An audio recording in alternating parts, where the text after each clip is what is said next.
Pemirsa, Yayasan Ayah Sejuta Anak di Bogor, Jawa Barat digerebek polisi. Pemilik yayasan diduga terlibat penjualan anak dan praktik aborsi. Padahal sebelumnya pemilik yayasan menuai pujian karena menampung bayi terlantar.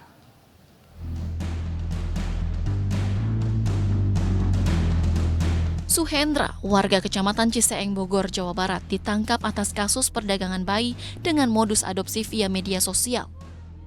Kebanyakan yang menjadi korban adalah ibu yang hamil di luar nikah.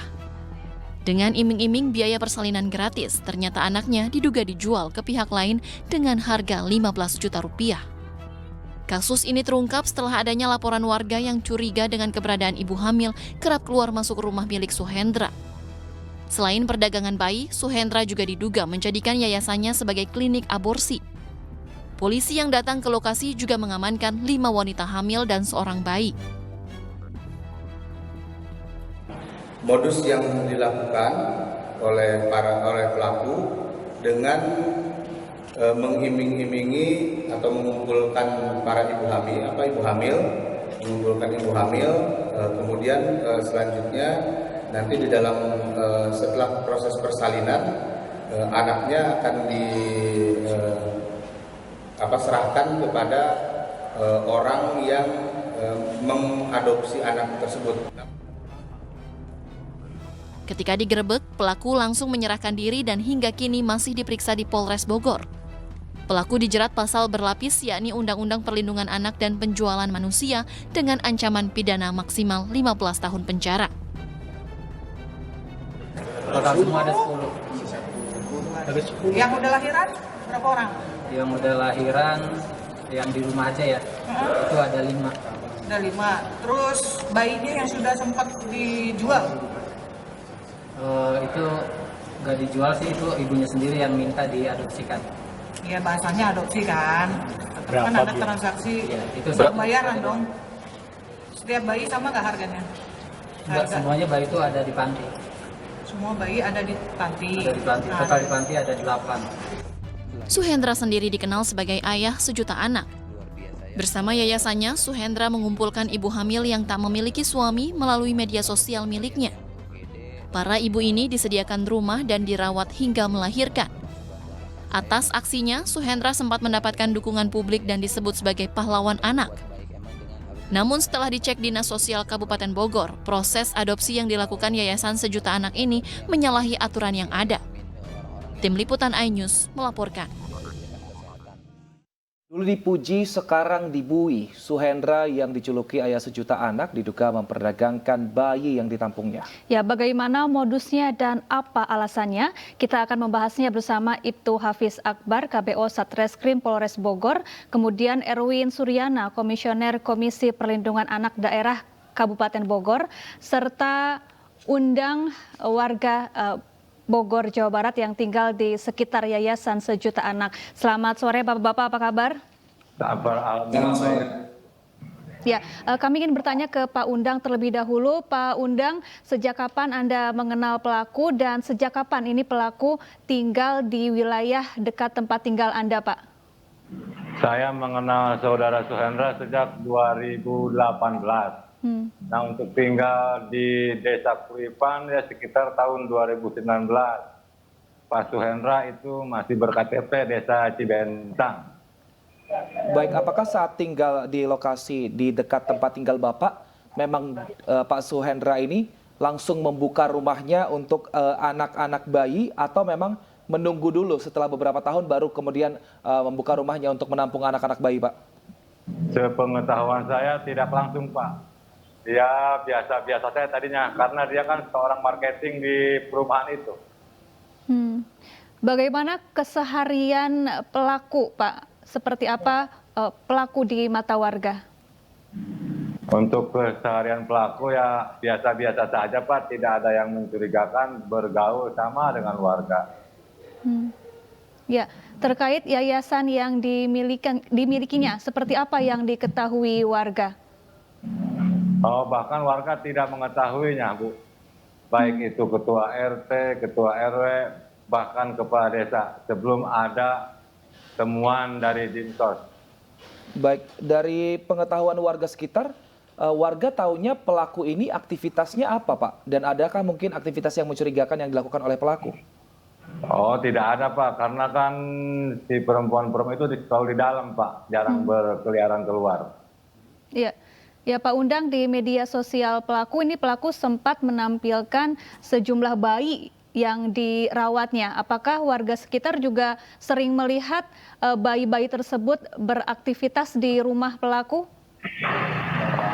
Kalau sepengetahuan saya, warga tidak tahu, Bu. Karena kan si bayi jarang dibawa keluar, selalu di dalam kamar.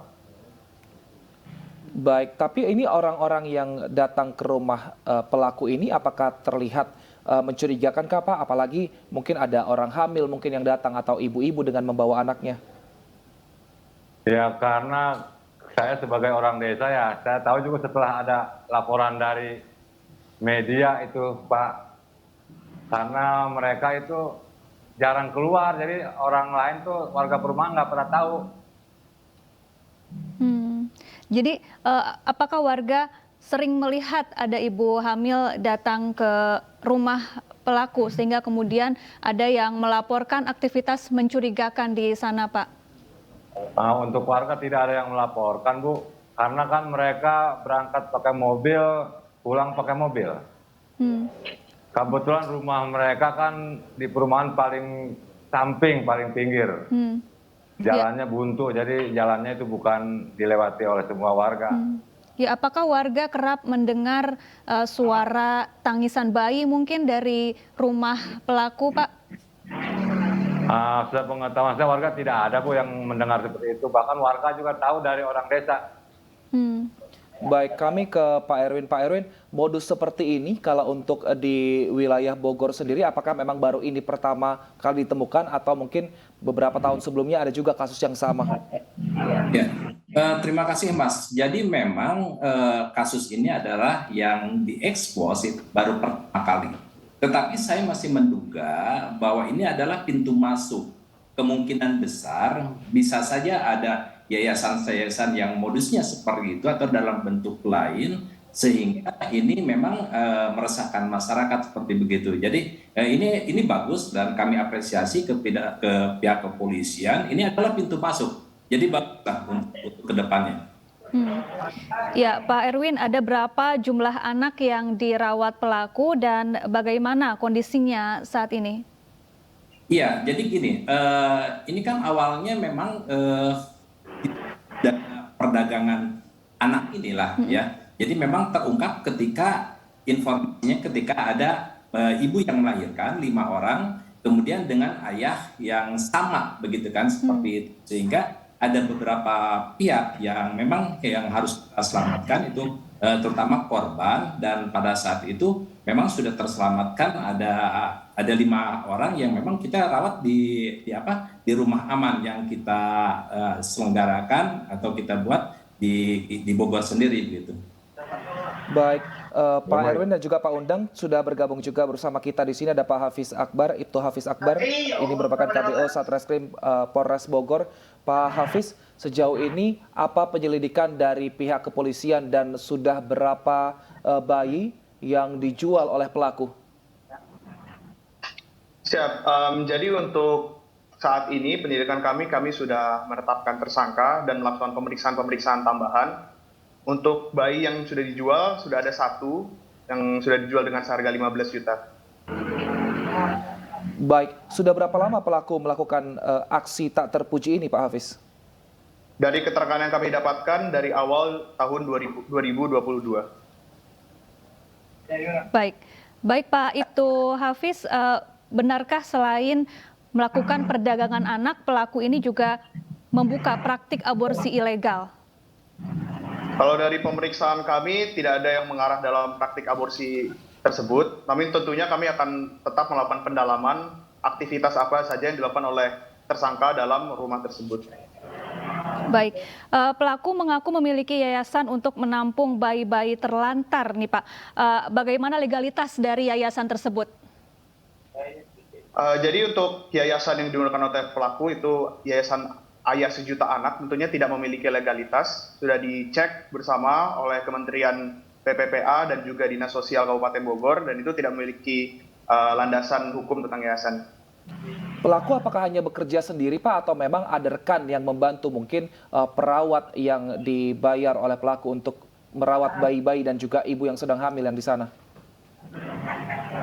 Untuk sejauh ini keterangan yang kami dapatkan, pelaku masih berjumlah tunggal, yaitu tersangka SH. Kemudian tidak ada indikasi bekerja sama dengan semacam tenaga medis atau yang lainnya. Dan perawatan bayi tersebut ketika sudah lahir dilakukan oleh ibu itu masing-masing di penampungan tersebut. Lalu biasanya menunggu berapa lama sang ibu ketika sudah melahirkan bayinya untuk mendapatkan tadi tanda kutip diadopsi oleh orang tua yang akan datang ke sana? Kalau untuk bayi yang sudah diangkat dengan harga 15 juta itu, dari keterangan yang kami dapatkan itu pada saat usia 4 hari. Baik, Pak Erwin Suryana, berdasarkan pemeriksaan Komisioner KPAD, ini ada berapa bayi yang dirawat dan dari mana anak-anak itu berasal? Ya, begini, yang kami telusuri adalah sebenarnya berapa anak sih yang sudah terjual ke luar gitu ya. Karena kami menduga masih ada beberapa anak yang lain yang ada di luar. Tetapi tadi yang disampaikan oleh Pak dari Polres, betul memang kita sudah ada yang dirawat kan, termasuk korban yang ibu-ibu hamil ini. Kemudian juga ada anak yang masih dirawat di rumah aman ini gitu kan ya. Ada satu orang kalau nggak salah masih dirawat. Ya, Pak Yang Erwin, lain-lain kan masih dalam keadaan kondisi hamil, Mbak. Gitu.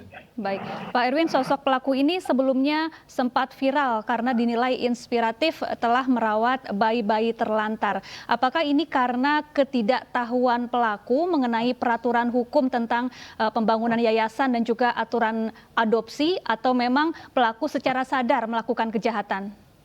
Iya, saya menduga sebetulnya pelaku ini orang cerdas gitu. Artinya dia memang memiliki tertentu, dan ini mereka salah satu contohnya menggunakan media sosial gitu. Berarti di situ juga sudah ada pelanggaran undang-undang ITE ya seperti itu. Nah, kemudian konon memang katanya itu sebetulnya mereka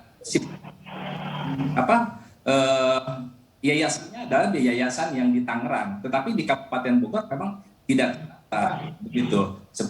Oleh karena itu kami memang menduga bahwa si pelaku memang secara sengaja itu melakukan prakteknya di Bogor. Itu Mbak. Baik, saya ke Pak Undang. Pak Undang, saat ini kan waktu kejadian ibu yang sedang hamil di sana biasanya beraktivitas sendiri, masih merawat diri mereka sendiri. Ketika keluar rumah, adakah mungkin berbicara dengan para tetangga dan mungkin informasi apa yang disampaikan dan informasi apa yang diterima para warga di sana?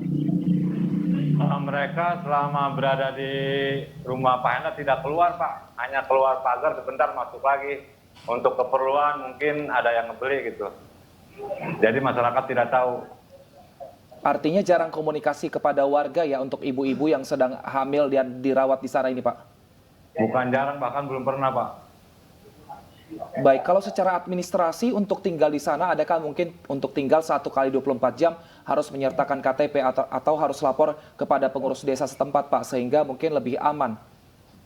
Oh, untuk desa kami Pak, desa Kuripan tuh setiap keluarga yang datang harus membuat domisili. Domisili berlaku 1 tahun. Ya. Hanya itu aja Pak. Baik, Pak Ibtu Hafiz, hingga saat ini sudah total berapa bayi yang menjadi korban perdagangan orang ini dan berapa tarif yang diminta pelaku atas perdagangan bayi ini? Seperti sudah kami sampaikan, untuk bayi yang diangkat dengan seharga 15 juta rupiah itu berjumlah 1. Namun sudah ada 4 bayi yang lahir di dalam penampungan tersebut. Baik, kalau untuk ibu hamil yang datang untuk dibantu melahirkan, saat ini sudah ada berapa korbannya Pak? Dari awal tersangka beroperasi tahun 2022 awal sampai dengan sekarang sudah ada 10, 5 sudah melahirkan dan 5 sekarang menunggu persalinan dan sudah diamankan di Balai Rehabilitasi Sosial. Baik, kalau untuk tindakan pihak kepolisian kepada para ibu, entah yang sudah melahirkan ataupun yang sekarang masih hamil, adakah juga penyuluhan-penyuluhan yang diberikan untuk apa ya, agar hal ini tidak diulangi lagi oleh para ibu ini, apalagi ibu yang belum melahirkan ini, Pak? Ya, sampai sekarang kami terus berkomunikasi dengan baik ibu yang sudah melahirkan maupun yang masih menunggu persalinan. Tentunya memang karena mereka berasal dari masyarakat menengah ke bawah dan belum mengetahui tentang tata cara perawatan, itu yang menjadi kelemahan mereka, akhirnya tertipu oleh modus ini. Baik, untuk ibu yang melahirkan kemudian anaknya dijual oleh pelaku, harga dari bayi adalah 15 juta.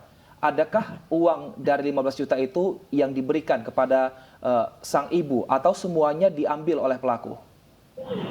Dari BAP kami dengan ibu yang telah anaknya diangkat tersebut, tidak ada sama sekali yang diterima oleh ibu tersebut. Baik, Pak Erwin, sebetulnya bagaimana mekanisme yang tepat yang tidak melanggar hukum bagi seseorang yang berniat baik untuk merawat anak-anak terlantar? Dan bagaimana kemudian jika ada orang lain yang ingin mengadopsi anak-anak terlantar tersebut?